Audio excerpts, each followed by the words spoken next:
the American people with an update on our efforts Reading it. to protect the integrity of a very important 2020 election. If you count the legal votes, I easily win. If you count the illegal votes, they can try to steal the election from us. If you count the votes that came in late, we're looking at them very strongly, but a lot of votes came in late. I've already decisively won many critical states, including massive victories in Florida, Iowa, Indiana, Ohio. To name just a few, we won these and many other victories despite historic election interference from big media, big money, and big tech. As everybody saw, we won by historic numbers. And the pollsters got it knowingly wrong. They got it knowingly wrong. We had polls that were so ridiculous, and everybody knew it at the time. There was no blue wave that they predicted. They thought there was going to be a big blue wave. That was false. That was done for suppression reasons. But instead, there was a big red wave.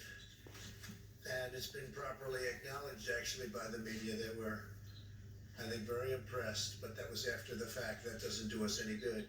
We kept the Senate despite having twice as many seats to defend as Democrats, and in a really much more competitive states, we've did a fantastic job with the Senate. I think we're very proud of what's happened there, and many more seats to defend. They spent almost $200 million on Senate races in South Carolina and Kentucky alone, 2 races, and hundreds of millions of dollars overall against us. At the national level, our opponents' major donors were Wall Street bankers and special interests. Our major donors were police officers, farmers, everyday citizens. Yet for the first time ever, we lost 0 races in the House. I was talking to Kevin McCarthy today. He said he couldn't believe it. 0 races, very unusual thing, 0. And actually won many new seats with, I think, many more on the way.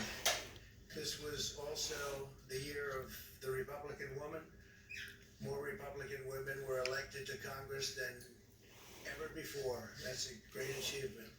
I won the largest share of non-white voters of any Republican in 60 years, including historic numbers of Latino, African American, Asian American, and Native American voters, the largest ever in our history. We grew our party by 4 million voters, the greatest turnout in Republican Party history. Democrats are the party of the big donors, the big media, the big tech, it seems, and Republicans have become the party of the American worker, and that's what's happened. And we're also, I believe, the party of inclusion. As everyone now recognizes, media polling was election interference in the truest sense of that word, by powerful special interests. These really phony polls, I have to call them phony polls, fake polls, were designed to keep our voters at home, create the illusion of momentum for Mr. Biden, and diminish Republicans' ability to raise funds. They were what's called suppression polls. Everyone knows that now. And it's never been used to the extent that it's been used on this last election. To highlight just a few examples, the day before election, Quinnipiac, which was wrong on every occasion that I know of, had Joe Biden up by 5 points in Florida, and they were off by 8.4 points, and I won Florida easily. So they had me losing Florida by a lot, and I ended up winning Florida by a lot. Other than that, they were very accurate. They had him up 4 points in Ohio, and they were up by 12.2 points. And they also won Ohio, great state of Ohio, very easily. And the Washington Post said Biden up 17 points in Wisconsin, and it was basically even. They were up by about 17 points. And they knew that. They're not stupid people. They knew that. Suppression. There are now only a few states yet to be decided in the presidential race. The voting apparatus of those states are run in all cases by Democrats.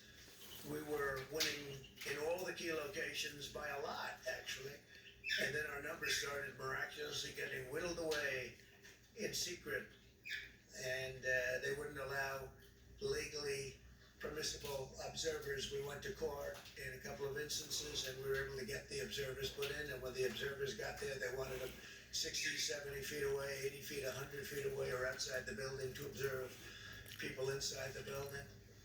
And we won a case, a big case, and we have others happening. There are lots of litigation, even beyond our litigation. There's tremendous amount of litigation generally because of how unfair this process was, and I predicted that. I've been talking about mail-in voting for a long time. It's really destroyed our system. It's a corrupt system, and it makes people corrupt even if they aren't by nature, but they become corrupt. It's too easy. They want to find out how many the votes they need, and then they seem to be able to find them. They wait, and then they find them. And you see that on election night. We were ahead in vote in North Carolina by a lot, tremendous number of votes. And we're still ahead by a lot, but not as many, because they're finding ballots all of a sudden. Oh, we have some mail-in ballots. It's amazing how those mail-in ballots are so one-sided too. I know that it's supposed to be to the advantage of the Democrats, but in all cases, they're so one-sided. We were up by nearly 7